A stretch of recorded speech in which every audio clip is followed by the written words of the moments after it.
It was neither a destroyer nor an aircraft carrier, but a 45,000-ton warship advancing discreetly, without any official announcement. Satellite images on March 15th revealed an unusual movement in the South China Sea. The USS Tripoli was that ship.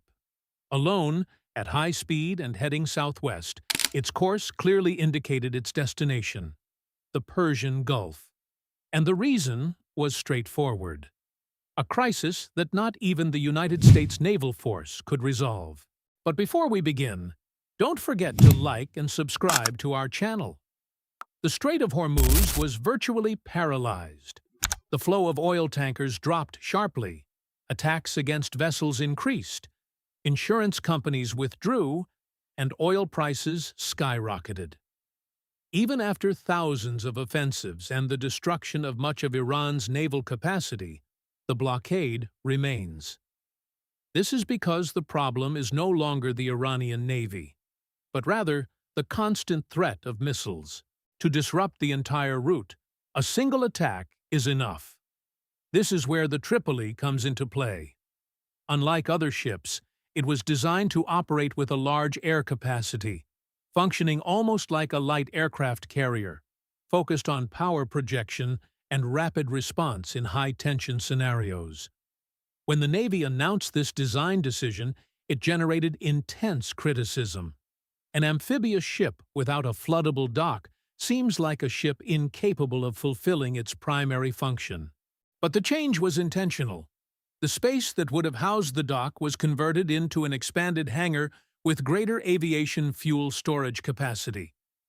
The result is a ship capable of simultaneously operating up to 20 F-35B Lightning II stealth fighters, approximately half the air wing of a nuclear-powered supercarrier, for a fraction of the cost. In May 2022, the Tripoli was deployed to the Western Pacific and embarked 20 F-35Bs for the first time, testing a concept that the Marine Corps calls the Lightning Carrier. This test proved that the ship could function as something the United States hadn't used in decades: a light aircraft carrier with fifth-generation stealth fighters operating independently of a carrier strike group. Currently, the Tripoli is transporting elements of the 31st Marine Expeditionary Unit, approximately 2,500 Marines and sailors who recently completed Exercise Iron Fist 26, alongside Japanese forces between the end of February and March 9th. The 31st Marine Expeditionary Unit, MEU, is the only permanently deployed expeditionary unit in the Marine Corps based in Okinawa and operates with a full combat package: an infantry battalion, an air element composed of MV-22B Osprey aircraft, AH-1Cs Viper attack helicopters, UH-1Y Venom utility helicopters, CH-53E heavy transport helicopters, and the F-35Bs of Fighter Attack Squadron 121. Escorting the Tripoli are the guided missile cruiser USS Robert Smalls and the destroyer USS Rafael Peralta. Together, these three ships form a self-sufficient expeditionary strike group capable of air superiority, surface warfare, amphibious assault, and sustained land operations, all without a single soldier setting foot on land until the commander decides the time is right. The question is what CENTCOM plans to do with this force when it arrives in approximately 10 days. No one outside a small circle at MacDill Air Force Base and the Pentagon knows for sure. But the logic isn't hard to follow. The Abraham Lincoln Carrier Strike Group has been positioned in the Arabian Sea since before the start of the war. Fighter jets operate about 800 kilometers from the strait. A round-trip mission at that distance gives a jet perhaps 15 to 20 minutes over shipping lanes before needing to return for refueling. The Tripoli-class jet does not need to operate at that distance.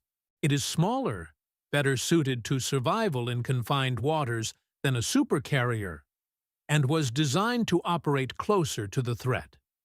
If positioned between 160 and 240 kilometers from the strait, its F-35Bs could patrol the navigation corridors for an hour or more per mission. This triples the available coverage over the approximately 3.2-kilometer-wide transit lanes, where tankers are most vulnerable. But the F-35Bs may not be the most important element aboard the Tripoli. The Marines are. The Iranian coast along the Strait of Hormuz is one of the most heavily fortified areas in the Middle East. Hormozgan province, housing anti-ship cruise missiles, fast attack boats, unmanned surface vessels, maritime drones, and naval mines. Qasem Island, located directly within the strait, houses an underground missile complex that military analysts describe as a fortress. Coastal batteries with C-802 and Ghadar anti-ship missiles are embedded in rocky faces near Bandar Abbas. The OGAAB-44 underground airbase houses Iranian fighter jets inside a mountain.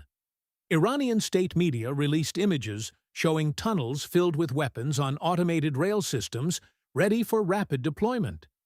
These are not targets that airstrikes can reliably eliminate. A bomb can collapse the entrance to a tunnel. The IRGC opens another. A bomb can destroy an exposed launcher. But launchers that remain underground, emerging only to fire and immediately returning, are nearly impossible to neutralize from the air alone. This is why the Wall Street Journal reported that U.S. military planners are reconsidering something the Pentagon has avoided since the Korean War: an amphibious ground operation on Iranian soil, specifically along the coasts of Hormozgan and Bushehr, to push the launchers out of reach of sea lanes. Whether this will happen or not is a political decision far beyond the CENTCOM level.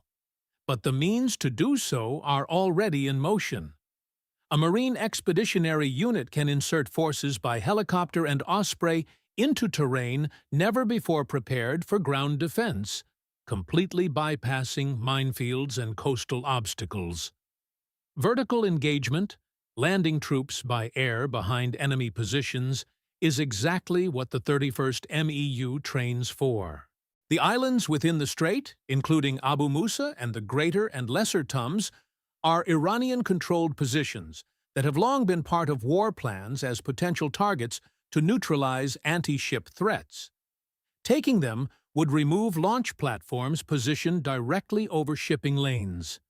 Meanwhile, the Navy is gathering the other elements needed to reopen the strait. 3 littoral combat ships, Canberra, Tulsa, and Santa Barbara, are in Bahrain transporting mine countermeasures mission packages to replace the aging Avenger-class minesweepers recently retired. Each LCS can tow sonar and operate the AN/AQS-20A mine detection system. But mine clearance is a slow and dangerous job. Ships advance through suspected minefields at minimum speed and require constant air cover. Former Navy intelligence officers emphasize that local air superiority needs to be established before any sweeping operation begins. Arleigh Burke-class destroyers, equipped with Aegis radar, would provide defensive cover, while carrier-based fighters would suppress coastal mine-laying devices that threaten mine-clearing ships. Each of the 8 destroyers in the Arabian Sea also carries 2 MH-60 Seahawk helicopters that can be fitted with mine countermeasures modules. The entire operation is structured as a phased campaign. Continue to degrade Iran's coastal missile capabilities with airstrikes. Establish air superiority over the strait to protect ships from mine countermeasures. Checking and clearing shipping lanes is the first step. Then escorted convoys come into play, with destroyers accompanying supertankers through corridors about 3.2 kilometers wide, under constant air cover. President Trump indicated that the United States would provide military escorts and war insurance with government support. France has already made available 10 additional warships and 2 frigates for a European Union escort mission, while Pakistan has launched its own operation. Still, the central problem remains. At only 34 route, 4 kilometers wide, the strait is already congested, and the navigable routes are even narrower.